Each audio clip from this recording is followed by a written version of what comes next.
ఇప్పుడు నేను మీకు ఒక ఆత్మీయ సహోదరుణ్ణి. నేను తండ్రిని కాదు. మీకు అర్థమవుతుందా? నేను ఒక ఆత్మీయ సహోదరుడిని, ఒక అన్నని. మనందరి తండ్రి ఎవరు?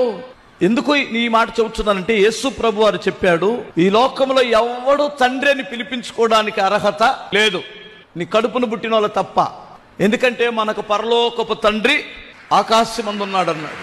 ఇప్పుడు అతిగాళ్ళు పాస్టర్లను పట్టుకొని, డాడీ, నాకు కూడా ఫోన్లు చేస్తుంటారు అప్పుడప్పుడు, డాడీ మ్యాచ్ చేసిన డాడీ అయినా పళ్ళు రాలిపోతాయి నన్ను డాడీ అంటే అంటాను. చెప్పుకోవడానికి ఒకవేళ మా ఆత్మీయ తండ్రి ఎవరంటే పలానా చెప్పొచ్చు, కానీ నన్ను డాడీ గీడి అంటే లేనిపోయింది నన్ను చంపడానికి నీ ప్లాను. నేను ఎవరికి డాడీని కాదు, నేను అందరికీ సహోదరుణ్ణి. అతి చేయకండి. డాడీ అనగానే ఈయన మమ్మీ, కథలొద్దు, నటనొద్దు. యేసు ప్రభు వారు మీరు నాకు సహోదరులు అన్నాడు.